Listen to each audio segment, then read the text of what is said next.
The film, he's an adult at this point, and he's very grown up now. But this was 1994, so he was probably in his early 20s or something like that.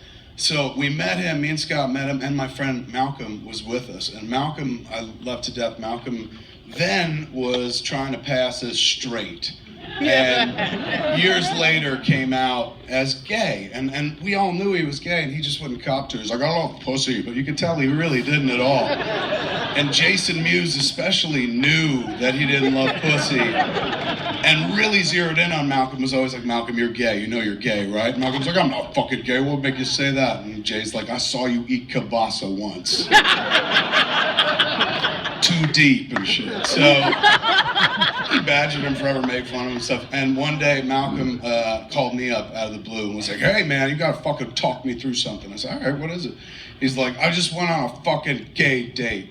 And I was like, wow, fucking holy shit, where'd that come from? Because I don't know, I was fucking hoodwinked into it. I said, how did you figure? He goes, this dude asked me if he wanted to go out to dinner. I said, yeah, we went out, we were bullshitting, sitting around talking, having a good time. Halfway through it, he's like, what do you think of the date? And I was like, what are you talking about? And he goes, this is a date, what do you think of the date? And I was fucking flabbergasted, man.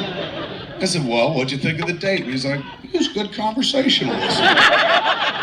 You know, it was all chit-chat the whole time, and he paid for dinner and stuff. And I was like, did he ask you out again? He goes, he fucking did, but this time I would know that it was a gay date in advance. And he's like, do you think I should go out on it? Like, he was testing me to see if I'd be like, ew, no, what are you fucking stupid? But my brother is gay as the day, as long as been married to a fucking dude since 1994, before it was fashionable and shit. He got married to a dude and whatnot. So he's been fucking in the trenches forever. So my gaydar is highly attuned. So I was like, Malcolm, I think you're trying to come out to me, and I'm trying to tell you, like, it's totally fucking cool. You should go. If you like this dude, if you like dudes at all, fucking go out on the date. He's like, I don't fucking like dudes. 2 weeks later, he called me back. He's like, all right, I'm gay, and I've been sucking dick since I was 16. There you go, doesn't that feel better? Shit. He's like, yeah, but I gotta fucking tell you, I ain't just gay. And I said, okay, what's that mean, man? You're super gay? And he's like, kinda, I'm a bear. And I was like, my God! What's a bear? And he's like, a bear is a dude in the gay community who looks like you or me, big, fat, hairy dudes who fuck dudes who are unbelievably hot. I said, really? He goes, it's unfucking believable. He's like, I couldn't get a woman this hot when I was straight, man, but now that I'm a fucking bear, I walk into the right bar, I'm Marilyn fucking Monroe. I said, really? He goes, yeah, man. He's going, it's crazy. They love the fat. They love it so much. And I was like, I just can't get my head around it. He goes, why not? You're married to a chubby chaser. And I thought about it. I was like, oh my God, you're absolutely right. So it's kind of like chubby chasers for dudes and shit. And he was like, yeah, man, they fucking love the fat. And I was like, how? And he goes, well, they fucking love it so much, I get to use it during sex. And I was like, what does that mean? Like, how does one use the fat? And immediately my mind started wandering, and I was like, does he push his gut together and get fucked in it? That's what I do.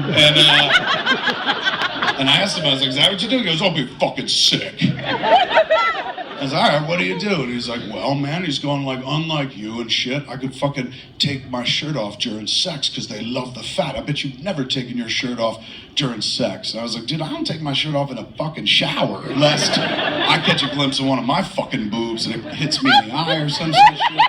No way, that would turn me off. He goes, not in this world. In this world, you use the fucking fat. I was like, how do you use the fat?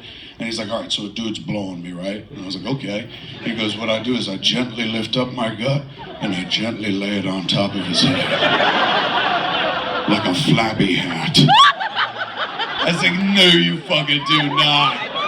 He goes, it's a big part of it. They love to feel the fat on their cheeks. I was like, your fat hangs down on his cheeks? He goes, it's so fucking hot, dude.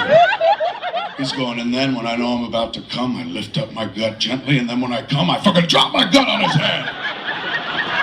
I said, do you get fucking punched for this? He goes, I get loved. It's a big part of it and shit. So Malcolm was that's a long way of saying Malcolm was our gay friend. Malcolm back then was portraying himself as a straight man and shit, even though we all knew. So it's me, Malcolm, and Scott Mosier, and we're here in New Orleans, and we've just met Henry Thomas. And Malcolm is like, he pulls me and fucking Scott aside, because Henry Thomas was talking to somebody, signing something. And Malcolm goes, we have to fucking do something transgressive. And I said, why? And he goes, the little boy from E.T. is our friend tonight. Turn on your fucking heart light, let's do this. So I was like, what's transgressive? He's like, let's take him to a strip club. I said, all right, you know the area? And he knew the quarter a little bit and shit. So he was like, yeah. And we took us to a fucking strip club, and it was in the middle of the day. I remember that day very vividly, because I was like, who strips at 3? And at the same time, they were like, eat this. And I was like, chicken? They were like, alligator. I was like, Jesus Christ. Like, right away, they fucking put my head in the toilet of New Orleans and held it there. Like, do all the shit that we do.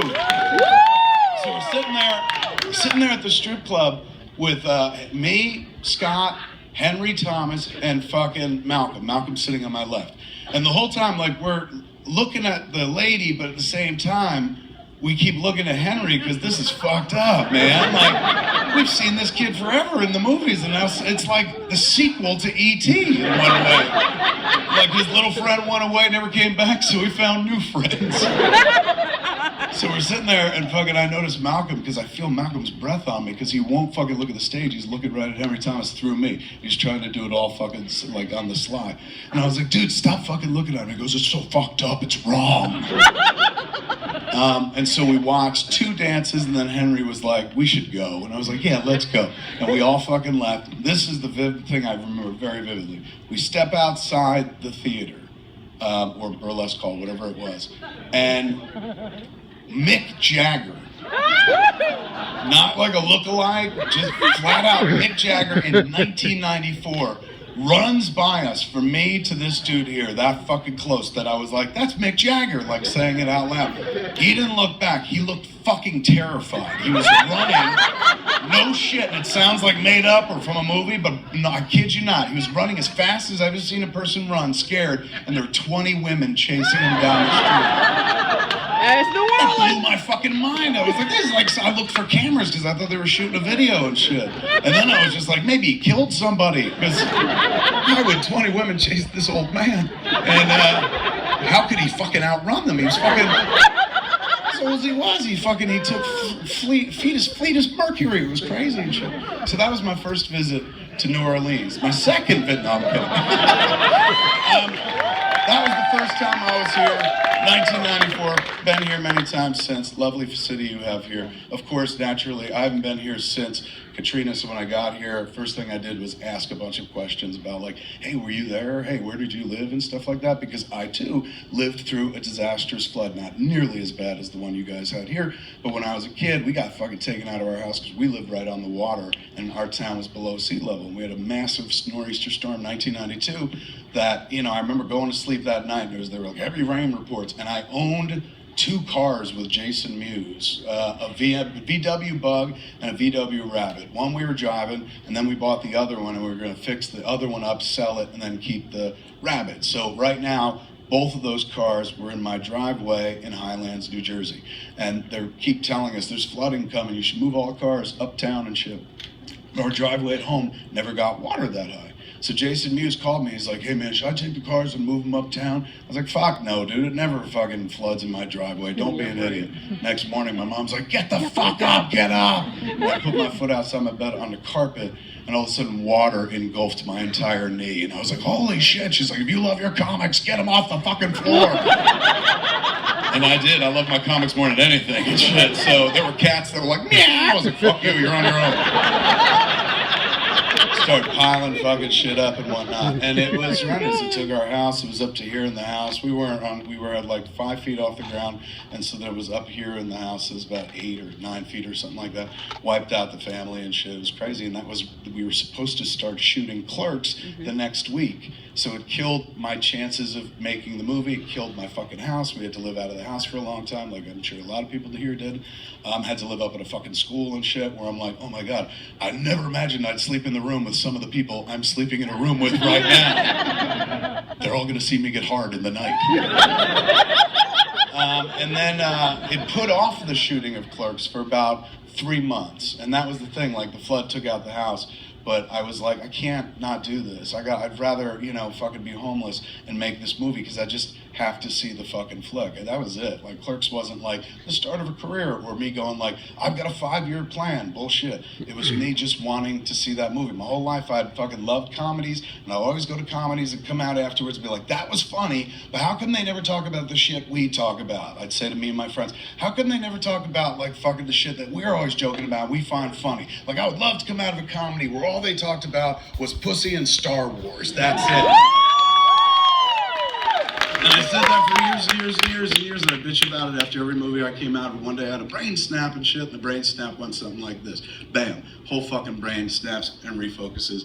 I hear a voice, and the voice says, Kevin, nobody is ever gonna make a movie about the shit you and your friends talk about. Nobody knows who your fucking friends are. And even if they did, people got their own stories to tell. Why the fuck would they tell your goofy shit? Why the fuck are they going to talk about, like, the contractors on the Death Star and shit like that? Like, if you want to make a movie about the things you find fucking funny, man, that you and your friends talk about, just fucking do it yourself. And I did, and it was Clerks, started my fucking career and shit. 20 years later, I was sitting there reading a story on the internet right before we were recording an episode of Smodcast that I do with my friend Scott Mosier.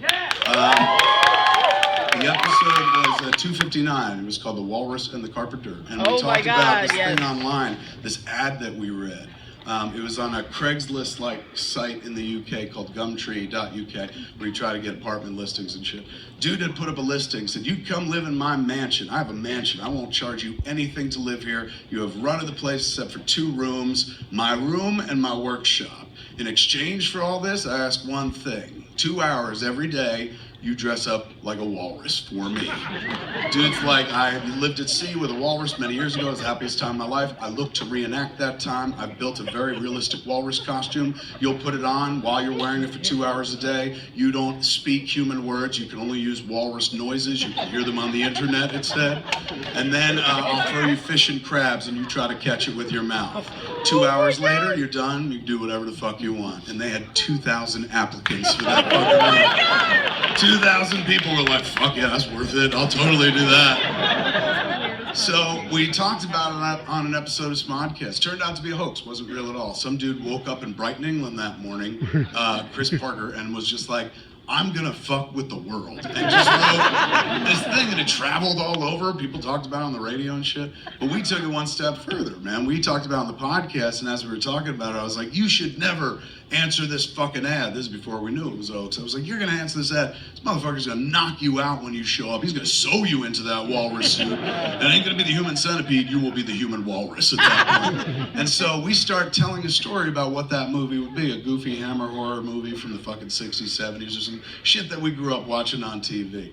And halfway through it, I'm having a fucking blast. Like, sitting around talking to Scott Mosier on this podcast, one of my favorite things in the world to do. I always advocate podcast recording to everybody out there, because nothing is more fun sitting down with somebody who you really fucking think is funny and getting free cheap laughs off of, man. Dials your age clock back, makes you real fucking young. So that day was no different. We were having a blast making up this stupid fucking movie, but at a certain point it stopped being a stupid fucking movie, and for me became a possibility, because I come from that fucking world.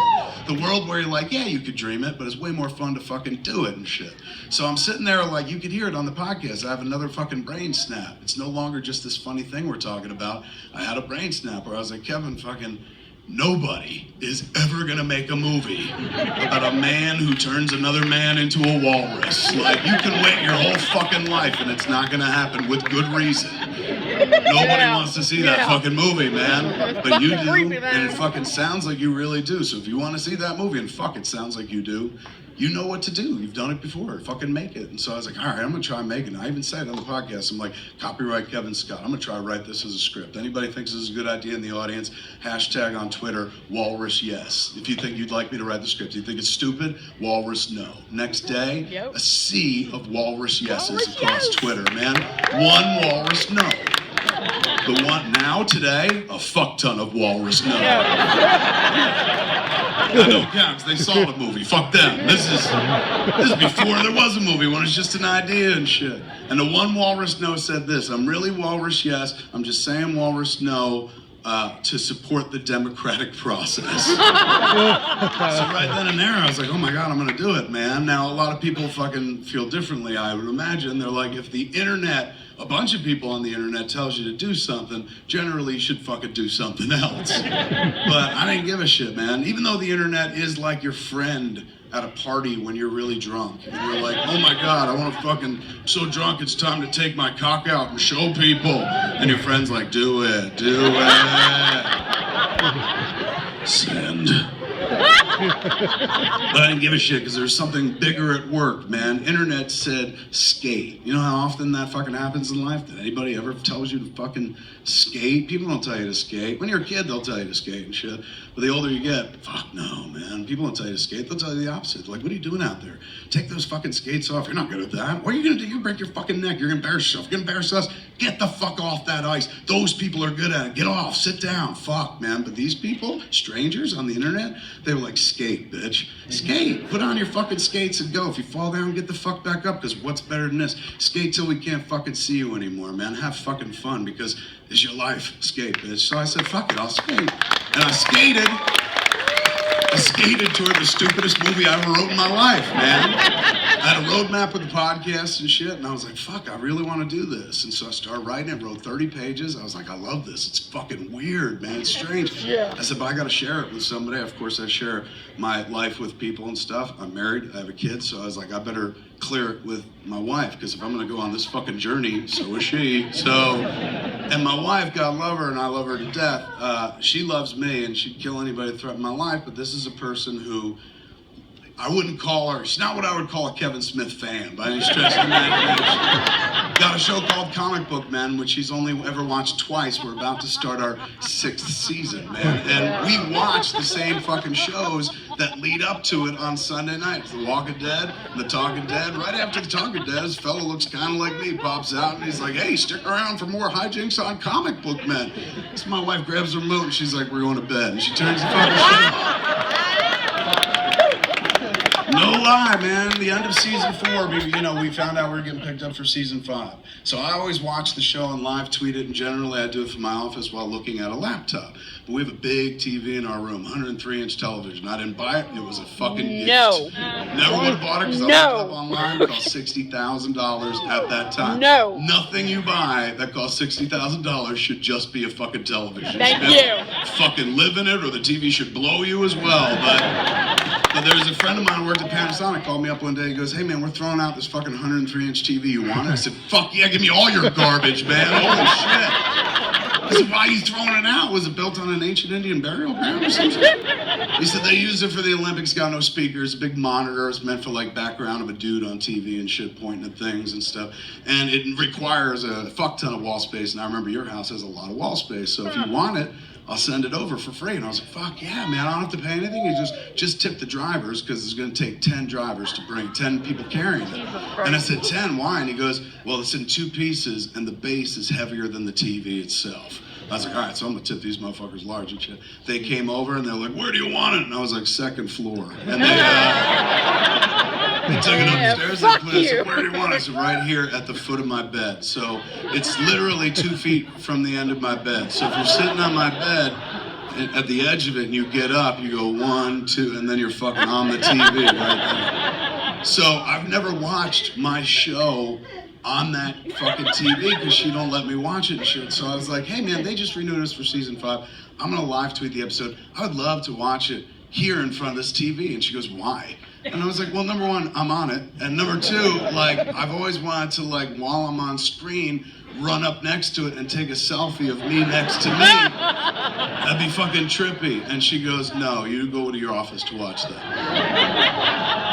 I said, I don't understand this shit, man. It ain't even funny anymore. You've only ever watched 2 episodes of this fucking show, man. Like, don't you think that's fucking weird, us being married and shit like that? And she goes, well, it's not like I'm really in your key demographic, am I? And I was like, you fuck Kevin Smith, man. Like, fucking, if you're not in that key demographic, the key demographic is in you sometimes. And she goes, this really upsets you? I was like, fuck yeah, it upsets me. If you were on a show, I'd watch every episode. She goes, Jesus, Kevin, if I want to fucking see you talk about Batman and wear that jersey, I'll look to my left. Thank you. So she's the person I had to get through. And so I said, hey man, I'm writing something. And she goes, what? I said, this thing is weird, this thing. I haven't written a movie in 3 years. I hadn't made a movie since Red State. Wasn't gonna make movies anymore. Suddenly I'm like, here, read this. And so I walked away. We got this phone monitor system in our house where you can PA people from room to room, press a button, it goes boop, boop, and they're like, come down here. It's like the principal's office shit. So I was in my office, she goes boop, boop, come down here, please. Like, walked down to the room, I walked in, she had wide fucking eyes. She's like, what is this? And I said, this is fucking thing I'm writing, it's fucking weird. And she goes, what's gonna happen to this boy? And I go, nothing fucking good. She goes, finish it. I said, really? She goes, yeah, I want to see where it goes. I was like, all right. So I went back, finished it, and wrote it. And fucking when I finished the script, gave it to her. And she read it. And then after it was done, she called me back to her bedroom. She, boop, boop, come down here, please. Went down to the room, sat down. She was sitting there smoking a cigarette. She's staring at me as if like, I can't believe I let this crazy motherfucker fuck me. So she's smoking it, and she goes, do you want the truth? And I said, yeah, I think honesty is always best. She goes, Kevin, this is the stupidest thing I've ever read in my life. She's going, but it really held together. Like, you know, it made me keep turning the page. Yeah. Like, I was sitting there going, he would not, he did. And like, she's going, I actually kind of like this. I said, really? She's like, yeah, in spite of myself, I think it works. She's going, are we going to make it? I said, I want to. And she's going, who's going to pay for it? I said, I don't know, I have no idea. She goes, what's it cost? I was like, under 3, gotta say it's under 3 million. We've gotta build suits and build a room where the fucking walrus lives and shit. But you can probably get away with it under 3 million and stuff. And she goes, well, do we have that? And I said, fuck no. No. Who am I, Ben Affleck? Fuck no. We were looking at that kind of scratch. You married the wrong dude from Mallrats. She goes, what about the house? We got the house. I said, we do have the house. She goes, well, can't we do a second mortgage on the house? I was like, you serious? She said, yeah. And I was like, yeah, man. Fuck, you don't need $3 million to make a $3 million movie. All you need is $300,000. If we do a second mortgage on this house, we'll be able to fucking pull that off. If you're serious about it. She goes, I think you should make this. I said, really? And she goes, yeah. And I was like, honestly, I would love that. I would love the chance to risk everything we have on my fucking future, man. I was fucking like, it's crazy. When I was a kid, I made that movie on credit cards. I was risking like MasterCard's money and shit like that. And I've been playing on house money ever since. I've never really had to put my own skin in the game ever since Clerks. And that worked out. I said, so now, years later, at age 45, I would fucking love to roll the dice and bet on myself with my own fucking money. That'd be nuts. I'd love to risk my future, your future, the fucking kids' future on this stupid fucking walrus movie. It'd be so metal. Let's do it. So we did, and we moved forward with trying to make Tusk. And it was amazing. That was my wife's version of like, skate, bitch. She's like, take the house and skate. Burn it up. Go ahead. So we were going to pay for it and shit, but we wound up getting somebody else to pay for it. This guy named Sam Engelbart, a movie investor guy. He sent, wonderful fucking dude, man, from a company called Demarest, which doesn't exist anymore. I didn't kill them. They just wound up not happening anymore and shit. Sam Engelbart calls me up one day. He goes, this is Kevin Smith? I said, yeah. He goes, I have a script here called Tusk. Did you write this? And I said, it depends. Am I in trouble? And he goes, no, I want to talk to you about it. And I said, okay, when? He goes, as soon as possible. And I said, all right, I'm home tonight. You want to come over? He said, okay. And he came over at 6 o'clock. Before he came over, I hung up the phone. I was like, I told my wife, I was like, there's a guy who finances movies who just called me out of the fucking blue and he wants to talk about Tusk. He read the fucking script. And Jennifer goes, that's fucking strange. I would imagine most people with money would run from this movie. And then I was like, you're right, this don't make sense. And I was like, fuck, I know what this is. That motherfucker on the phone has a competing walrus movie. Fuck. Yeah. He came over, he did not have a competing walrus movie. We chit-chatted for a little bit. He's like, you serious about this script? And I was like, I am. Me and my wife were talking about just I'm going to finance it myself. I'm going to put the house up and shit like that. And he goes, oh, don't do that. I said, why? And he goes, no artist should ever invest in their own art, particularly if their art is this movie. I said, well, how am I supposed to get made? And he goes, well, he's going, here's the thing. I got this company, man. Demarest. We usually put money into big movies, $60, $80 million movies, finishing funds and stuff. So we have this $3 million slush fund in the office that we use for emergencies, production emergencies, or fucking lunch, whatever shit. He's going, it's November now, we're not going to use it before the end of the year, man. So what I'm suggesting is, let me pay for this movie out of our slush fund. And I was like, why the fuck would you want to finance this movie? The fact that you want to finance this movie makes me suspect of even being in fucking business with you, man.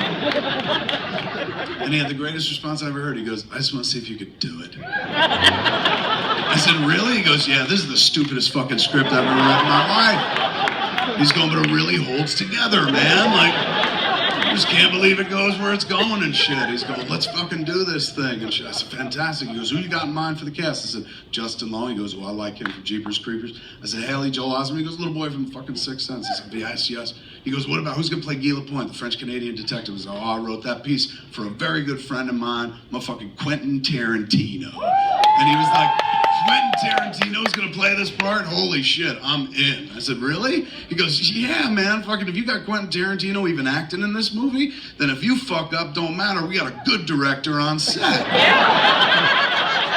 Pretty much. Just like that, I had the budget. Suddenly somebody else was financing that movie. It was 6 months from the moment that we fucking started talking about this Weird Walrus movie in a podcast. 6 months. 6 months later, I'm standing on a set. Justin Long is covered in rubber, and I'm like, action. He's like, we did not have Quentin Tarantino, man. I sent the script to Quentin because he likes to act and shit like that. And I know him from Miramax. He lives up the hill from my house and stuff. And so I sent him the script, thought he'd be way the fuck into it. He had just been in Django, and he did a fantastic Australian accent. So I figured he'd knock the Quebec accent out the park, and then we got a response back from Quentin, 2 words, fuck no. So strange. Later on, we found out he thought he was being offered the part of the walrus. But at that point, he did not. It was Guy Lapointe. He said no, and I was fucked, man. We were fucking had no Guy Lapointe. We were Lapointe-less. And so that dude, Sam Engelbart's like, who's your second choice? I was like, I don't have a second choice. I wrote it for fucking Quentin. I assumed he would want to do it and shit. He goes, you gotta think of somebody else.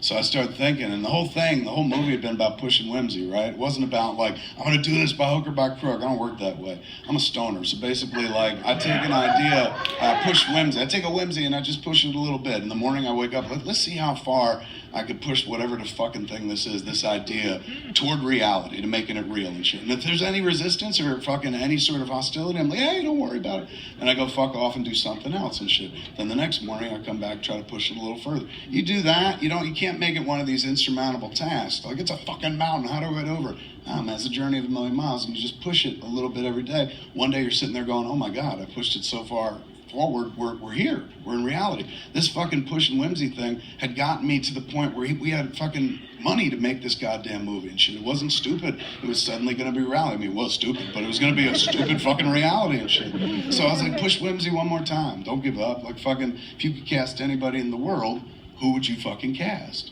And I was like, you know what? Johnny Depp. I'd fucking cast Johnny Depp, man. Now, I know Johnny Depp because our kids grew up together, went to school together for the last 12 years and stuff.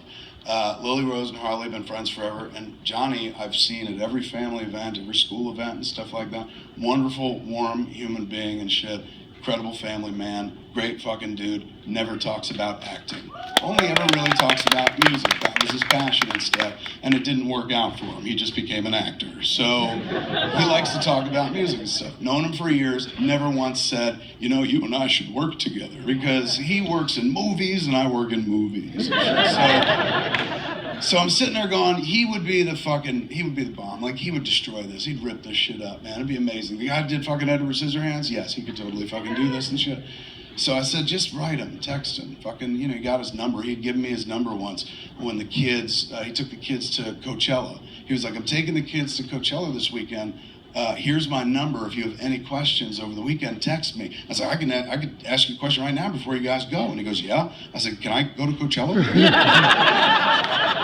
And they left, and I didn't fucking go to Coachella. I held on to that number, man, and shit. So I texted him. I was like, hey, man, it's Kevin Smith, Harley's dad, and because that's who I am in that world. And I said, I never thought I'd say this, but I have a movie that I think you'd be perfect for. And I hit send. I didn't expect to hear back from him at all, if not weeks or something like that. All of a sudden, 3 dots popped up on my phone. I was like, holy shit. I don't know if it's him, but somebody just read this shit. Fucking boom, one word came up, Kevin? With a question mark. And I said, yeah, it's me, man. I said, I got this weird movie, and I think you'd be awesome, man. And I said, the best way to explain it is send you this link to a blog that I wrote about the whole thing. I'd written a blog about what I wanted to do, take this podcast, turn it into a movie, man. Have to manifest reality by telling people the shit that you want to do. So I was like, this is what I'm going to do, put it down in print. I said, read this. If it's remotely interesting to you, hit me back, and I'll send you a script. And he said, okay. So I sent him the link and shit, then didn't hear from him for like easily 45 minutes. I thought he clicked on the link and was like, walrus movie, fuck. But then I looked down at my fucking phone, man, and fucking ding, like message came up. It's fucking nuts. Now, what most people don't know about Johnny Depp maybe is that he's the world's most eloquent fucking texter. Doesn't use emojis. It's not like smiley face, lightning bolt, poop pile. You know, he uses words, 50 Cent words, man. I'll never forget the 50 Cent words he loaded into this text that he sent to me, and it said, fascinating. This smells like something I would care to swim around in. Color me intrigued.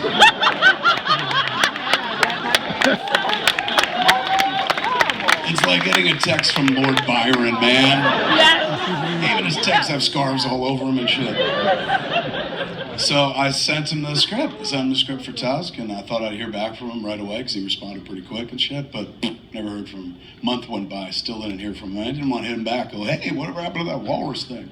Because I assumed he got the script, and that's what happened to the walrus thing. So I was heading to the airport with my assistant, Ashley. I had a brand new assistant, man, 25-year-old lesbian, fucking happy as shit. She's like a big smiley face with hair on it and shit, driving around. That's her job. She drives me around and rolls my joints. Not at the same time, 2 separate times. So she's a 25-year-old lesbian, so she just drives around with a big smile on her face all the time because she's like, when I'm not doing this, I'm knee-deep in pussy.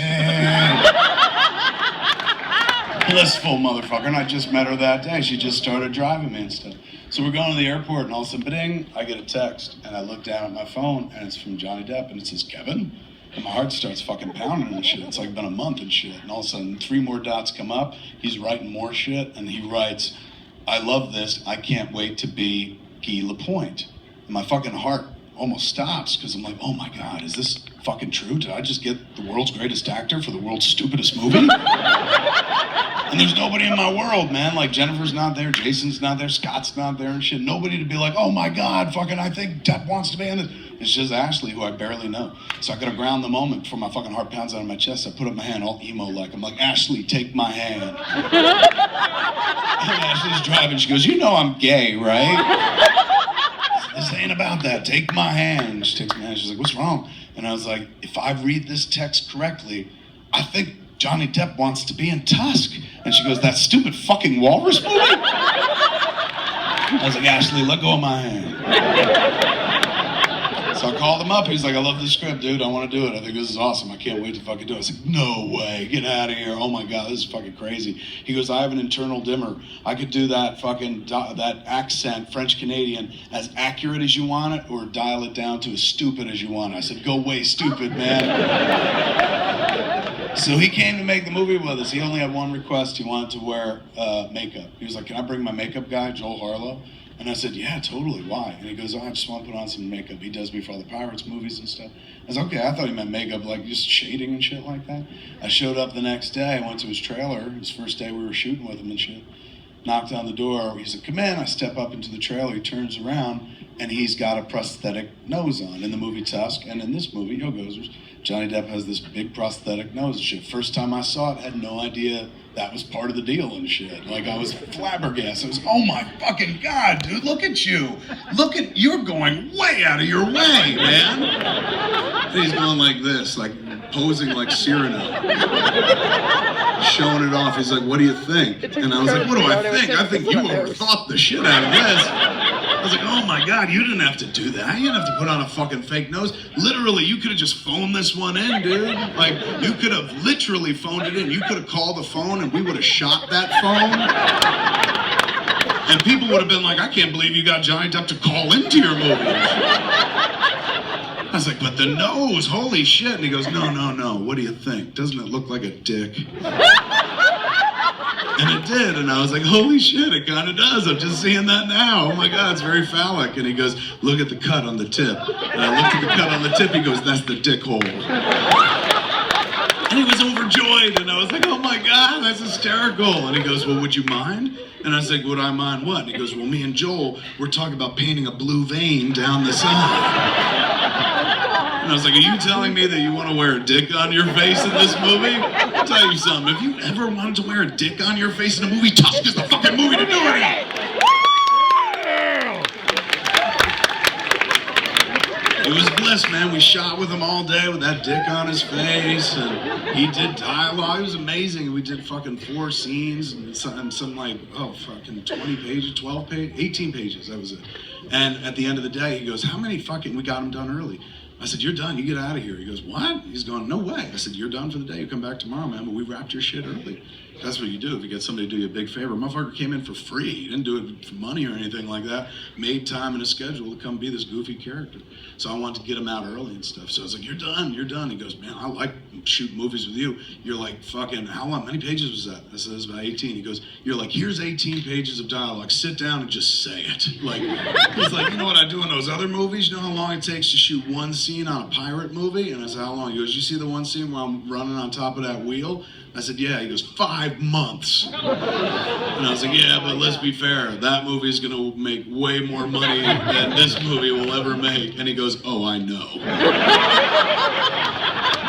So he's coming back the fucking next day and shit, and I get to work with him again. I was beside myself because I love actors and actresses. That's why I do what I do, man. Be around people that tell the lie, that tells the truth. Witches and wizards, man. That magic words, they say shit. You just believe it for a little bit. Love that. That's why I do what I do. So I was going home, and my kid was going to be in a scene the next day in this convenience store in the movie with Johnny's character. And my kid's known him for years, of course. She knew him before me because she knows him through Lily Rose. But her relationship with Johnny is very different. She's not like, oh my God, that's Johnny Depp, the world's most famous movie star and shit. She's like, oh, that's Johnny Depp who makes the world's best pancakes, because that's who he was in her world. She'd stay over at Lily Rose's, and he'd make them pancakes in the morning and shit. And apparently they were good. And she'd come home and be like, why can't you make pancakes as good as Johnny Depp? And I'm like, I can't do anything as good as Johnny Depp, all right? So I came home from shooting with the dude, and I was fucking in heaven, man. I rolled up on the kid. I was like, oh my God, I just had the most amazing fucking time with Depp. And she goes, why, did he make pancakes? I was like, no, he didn't fucking make pancakes. I said, we made the movie, man. It was fucking fun. You get to act with him tomorrow. You're gonna have a fucking blast. And she goes, Lily Rose is coming to watch. I said, really? And she's like, yeah, she thinks it's weird that I'm acting with her dad. She's known her dad her whole life. She's known me a long time. She never thought she'd see us in a movie together, so she wants to come watch. She thinks it's goofy. And I said, well, that's fucking sad. And she's like, I know. Her parents don't make her work like my parents make me work. I said, no. I said, that's fucking sad. Like, she coming to watch you act, like, it's fun to watch people act. It's way more fun to act yourself. I was like, ask her if she wants to be in it. And she goes, well, our parents don't do that. And I was like, well, see if she wants to be in it, and then I'll ask her parents, man. She can stand next to you, and you guys can split the dialogue and shit. And she was like, all right. And she asked Lily Rose, and Lily Rose was like, that'd be fun. Let's totally do that. So I asked her mom, Vanessa, and I was like, hey, is she going to be on set? Lily Rose is going to be there when we're shooting. Can I stick her in the scene with Harley? And she says, if Johnny wants to do it, yeah, absolutely. And so I sent him an email that night. I said, hey, man, like, Lily Rose is coming to set tomorrow to watch you and Harley act. Why don't we just stick her in the scene with Harley, man? Because that way they could both be 2 kids working at a fucking minimum wage job, which, let's be honest, we're never going to see them do that in real life. So this is like our best chance to see what that would look like and stuff. So I sent him the email, and I didn't hear back from him. I thought maybe he was offended and shit. And the next morning I came in, they're like, Mr. Depp wants to see you. I was like, oh, fuck. Johnny's mad, and he brought his dad. It wasn't his dad, it was him. And he wasn't mad. I got in, I was like, what's up? He's like, I got your email. And I said, oh, don't worry about that email, dude. I said, I fucking wrote that when I was blazed last night. And that's when I come up with my worst ideas. You're standing in the middle of one of them right now. And he goes, no. He's going, I just think it's beautiful. He goes, that's crazy. I never imagined I would act with my daughter. And like, I feel like if I don't, it's a real missed opportunity. So like, I know you wrote last night, but like, if it's still possible, can we do it? And I was like, we can do anything, man. And we did the responsible thing that most fucking parents should do. We went to school and pulled our kids out of school, put them to work in a movie set, man. Threw them in a trailer, said memorize these lines. We went off and shot the rest of the movie, and they were the last things that we shot that night. On the very last day of shooting Tusk was Harley and Lily standing behind the counter at this convenience store, and Johnny Depp's character Guy Lapointe, and Haley Joel Osment, and Genesis Rodriguez, all 5 of them in the scene. First time the girls ever said anything in a movie, first time Lily Rose had ever been on camera in a movie or anything. So we shot it, and it was amazing. Like, I've been making shit for like, at that point, 21 years. But I'd never had that moment. Like, the best times I ever had on a set didn't equal shooting a movie with, like, there's my kid, and she's hanging out with her friend who she's known for fucking years, and they're acting opposite, like, the world's greatest actor in the world's fucking stupidest movie, and I'm in charge. Like, all of this is fucking crazy and stuff, and, like, we're standing on opposite sides of the counter, like, the kids are there, and me and Depp are on this side of the counter, and so I'm directing my kid, and he's directing his kid and shit, and my kid, at a certain point, stops listening to me and starts listening to him. Which makes a lot of sense because he's a good actor and shit. And then we went for it, man. I was, standing behind the monitor. That's how you direct. You look at a little TV. My wife's standing next to me. We were both like fucking beside ourselves because there's the kid, man, just acting and shit. I kept nudging my wife, going, "That one actress came out of my balls," and she was like, "I helped."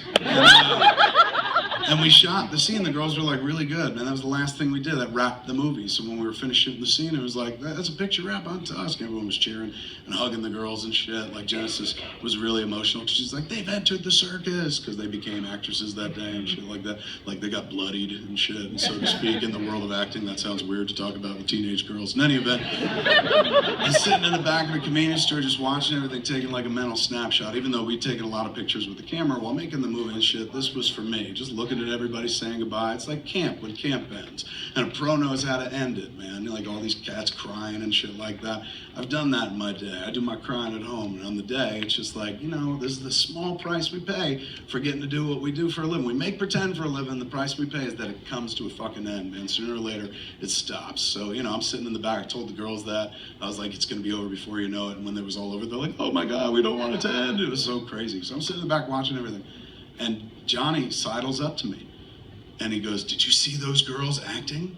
I said, yeah, that's kind of my job here. And he goes, they were so natural. And I was like, they were kind of natural, weren't they? He goes, very natural, crazy natural.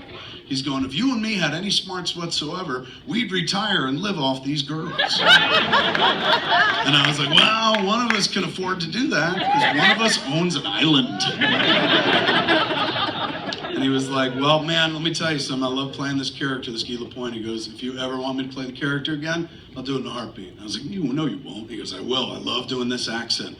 Everybody in my life hates it, but I love doing it still. And this is the only place I can get away with doing it. So put him in another movie. And I was like, no, dude, this is it, man. Fucking, there ain't no sequel to Tusk, Christ. And he goes, well, if you never fucking make another movie with Guy Lapointe, you could call me up in the middle of the night, and I'll just talk like Guy Lapointe to you.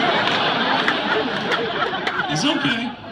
And he left and stuff, and that was the end of the flick. I went home, cut the rest of the scenes together, and suddenly Tusk was whole. It was a finished movie. And I love the scenes with the girls, even though we had all this weird, wonderful walrus shit in it and the Johnny Depp stuff. It was the scene with the girls that I was really transfixed by. I kept looking at it over and over. I'd show everyone that came into the house. I was like, watch this, my kid is acting. It's crazy and shit. And I kept showing my wife over and over, and my wife was like, she came out of my body, and I don't even give a shit anymore. Close the computer. And I was like, why do I love this so much? Why can I watch it over and over again? Is it because they're wearing smocks? Because they were wearing smocks behind the counter, like those red smocks, and they kind of look like hockey jerseys? Or is it because, like, they're pretending to be Canadian and she said a boot? Like, that makes me laugh. I was like, or is it just that fucking, like, all they do is look at their phones, look up, say shitty things, and look back at their phones, and that's all she does every day anyway? Like, why do I fucking love this so much, this scene? And Jennifer was like, Jesus Christ, Kevin, you just can't fucking see it, can you? You're so fucking stupid. So close to it you can't see. I said, what? She goes, it's two people standing behind a fucking convenience store counter.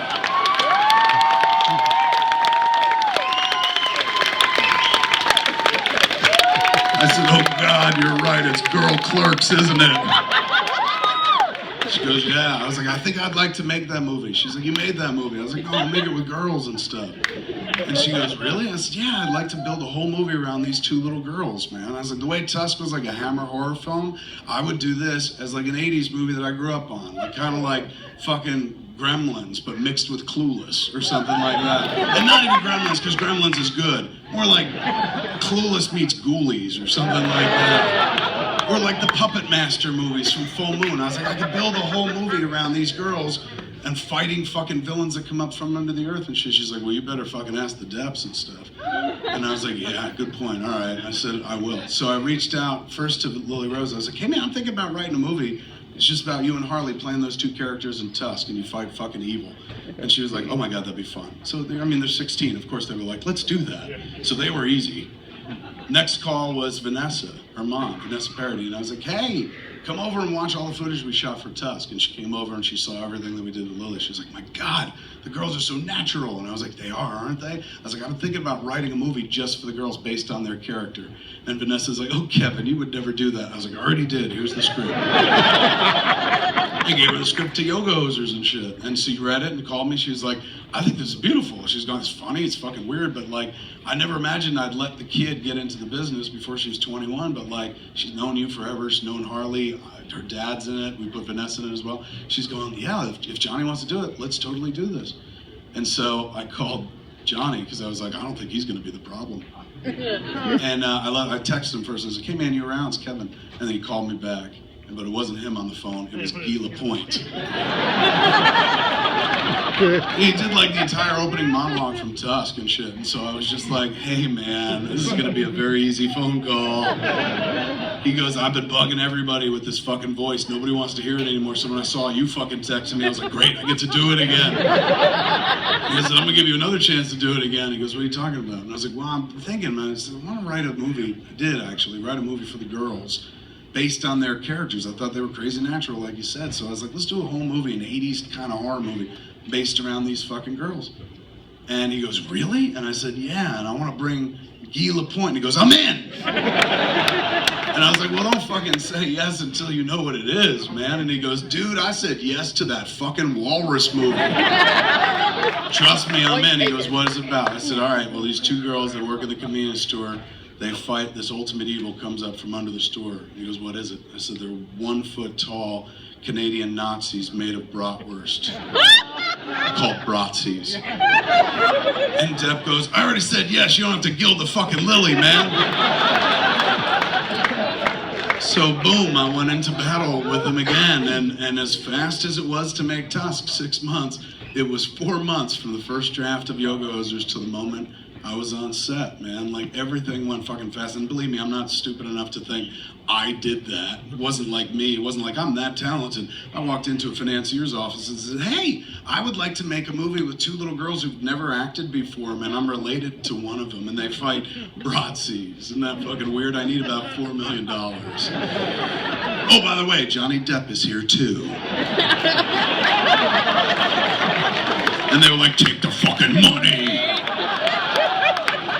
So we did, and we went off and made this. Now, as if you've ever seen Tusk, Tusk is decidedly different than my earlier stuff. I'm in a very weird phase of my career where I just want to make movies that nobody else likes but me. If you've seen Tusk, clearly I don't give a shit about the audience anymore. This one's a little more user-friendly, but the weirdest thing about this movie is that this is not the core audience. The movie is made for kids. It's a movie for tween girls. So as you sit there watching it, you're going to be like, why the fuck are we doing this? There's a level of weirdness, but if you grew up in the times that I did, you'll recognize shit in the movie, man. It's a very 80s movie. A lot of people have always been like, he sucks. He just makes movies. He's stuck in the fucking 90s. He makes 90s movies. So I decided to make an 80s movie instead. And that's what we're going to watch tonight, ladies and gentlemen. After this, we'll sit around and we'll Q&A for a while. Movie's about like 86 minutes and stuff like that. Very strange, lots of familiar faces. The entire cast from Tusk returns, plus a bunch of other people and whatnot. I'm gonna be kicked back in the back, watching, cringing and shit like that. Just as a warning, like, you know, some people are like, what is the protocol and shit? If I hate this movie, what do I do? Don't worry, let me know, that's totally fine. Back in the day, I used to be super sensitive about how people felt about my movies, because the movies were all about my life. Clerks wasn't like fiction. I worked at that store. Mallrats, those are stories of me and my friends hanging out at the mall. Chasing Amy, I fucking dated a girl whose past fucked me up, and that was the same girl in the movie. Dogma, like I was the kid. I didn't know that could really happen to me, but I was raised as an altar boy who would sit there and laugh every time the priest was like, "Blessed is he who comes in the name of the Lord." So all those movies were ripped from my real life. So if people were like, they suck, it was almost like people saying, your friends suck, you suck, your life sucks. It went beyond the simple art. Thank you. But now I make these movies that don't come from my real life. Like Tusk did not happen to me. And neither did this. So like now I can stand there and take anything people say about the movie. It's kind of strange after years of being the guy that like didn't like to hear criticism. Now I can like react well to either side of the coin. So I've had people come up to me and be like, Tusk is the best movie you've ever made. And I'm like, isn't it? And then people will come up to me and go like, Tusk is the worst piece of shit ever made. And I'm like, isn't it? So this movie could go either way. At the end of it, if you're like, fuck him, I get it. But if at the end of it you're like, oh my God, fucking, what are you on? It's a strain called San Fernando Valley OG. All right, folks, let's dive into it, man. We're gonna watch a midnight movie for an audience not old enough to stay up to watch it. Should have thought about that in advance. Without further ado, I give you my baby Yoga Hosers.